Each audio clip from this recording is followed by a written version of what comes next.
On en est que ça fait une semaine qu'on est mobilisés, nous, ici à Montfaucon, avec des gens qui viennent d'un petit peu partout, finalement.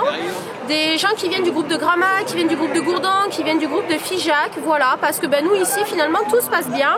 Ça fait une semaine qu'on a les mêmes actions, on a fait du barrage filtrant samedi et dimanche, et là, depuis lundi, on est sur une opération péage gratuit. Finalement, les gens sont satisfaits, on a des sourires quand les gens passent à la barrière de péage. Et puis on se sent utile dans le sens où on sait que Vinci est quand même, a quand même une partie, disons que l'État est actionnaire auprès de Vinci. Donc voilà, on est plutôt satisfaits et on sait que là ça fait mal. Et pour preuve, puisqu'hier matin on nous a gentiment repoussé des barrières en nous disant que ça suffisait, que Vinci avait perdu assez d'argent depuis quelques jours qu'on était là. Donc on ne s'est pas arrêté là, on est descendu à Cahors, nous avons été négociés en préfecture directement. Là on a été tapé là où finalement nos instances parisiennes sont représentées à l'échelle locale.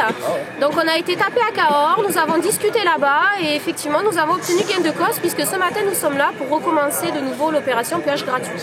Parce qu'on vous avait interdit le... Tout à fait, hier matin on nous a interdit effectivement l'opération péage gratuit. Voilà, apparemment Vinci a menacé, on attend confirmation de savoir si Vinci a déposé plainte ou pas, mais menacé de porter plainte, et vu que dans Haute-Garonne et dans le Tarn-et-Garonne, Vinci avait réussi à faire débloquer tous les péages, ils ont sommé le préfet du Lot à en faire de même. Mais nous avons expliqué au préfet que de nombreux gilets jaunes qui sont réunis un peu partout, voilà, beaucoup sur les péages dans le Lot, Cahors Nord, Cahors Sud, nous ici à Montfaucon, la Bastille-Murat, mais il y a Souillac, il y a Gignac et il y a Cressensac, où nous avons besoin de monde sur ces péages. Tout se passe très bien. La préfecture nous a bien confirmé hier que depuis une semaine tout se passait bien, qu'il n'y avait rien de négatif.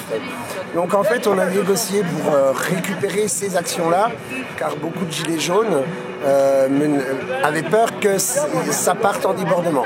Donc le préfet, je pense qu'il a souhaité assurer la sécurité du mouvement, qui peut constater que depuis une semaine se déroule parfaitement bien. Il n'y a eu aucune dégradation. Voilà, aucune dégradation, aucune violence, aucun débordement. Et ça représente quoi ce mouvement pour vous? Alors, on est tous là en tant que citoyens. C'est un mouvement qui est apolitique et asyndical. D'ailleurs, pour preuve, on n'est pas du même bord pour en avoir discuté personnellement, mais on se retrouve là aujourd'hui aussi. En fait, c'est un ras-le-bol général. Voilà, c'est un ras-le-bol général, c'est-à-dire qu'aujourd'hui, on est à un stade où les Français arrivent en fin du mois et n'arrivent plus à boucler le mois. Alors, c'est pas uniquement la hausse du carburant, c'est effectivement ce qui a été l'élément déclencheur du mouvement, mais c'est un tout. C'est les impôts qui augmentent. Alors, on veut nous faire croire qu'on supprime la taxe d'habitation, mais on augmente la taxe foncière. Moi, je suis conseillère municipale ici sur une commune, là dans le département. On nous a obligés à voter une taxe d'aménagement. Donc, on nous supprime certains impôts d'un côté, et puis de l'autre, on nous oblige, via les communes, à en recréer d'autres. Donc tout ça, c'est que des illusions au final, et c'est toujours le même contribuable qui paye. Donc ça suffit, il y en a assez. Ça fait plusieurs années que ça dure, avec divers bords politiques. Donc ça, maintenant, ça suffit. Je pense que le peuple en a marre, le peuple a assez payé, et le peuple aujourd'hui est dans la rue. Est-ce que vous voyez, pas un avenir, mais est-ce que il y a la naissance d'une réflexion commune sur la société, ce mouvement? Moi, je pense que voilà, il y a beaucoup d'échanges entre les gilets jaunes. Voilà, comme disait Magali, les gilets jaunes en fait viennent de tout horizon, sociaux, politiques, religieux, culturels, professionnels. Et voilà, on est là en tant que citoyen avant tout. Voilà. Et la démocratie, c'est le peuple tout entier mélangé, voilà.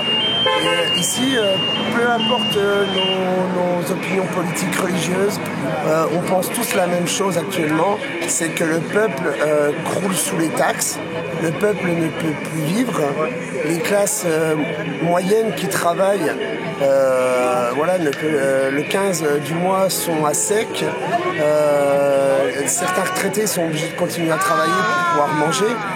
Donc c'est vrai que non, c'est une action citoyenne, on se bat pour tous les Français, même si voilà, certains sont solidaires sur d'autres façons. Voilà, on se bat pour tout le monde. Quoi que les gens pensent, voilà, on est là pour tout le monde. Voilà, et moi ce que j'ai envie de faire passer comme message, pour être là depuis quelques jours sur la barrière de péage de Montfaucon, c'est que les gens nous disent allez-y, on vous soutient, mais venez avec nous.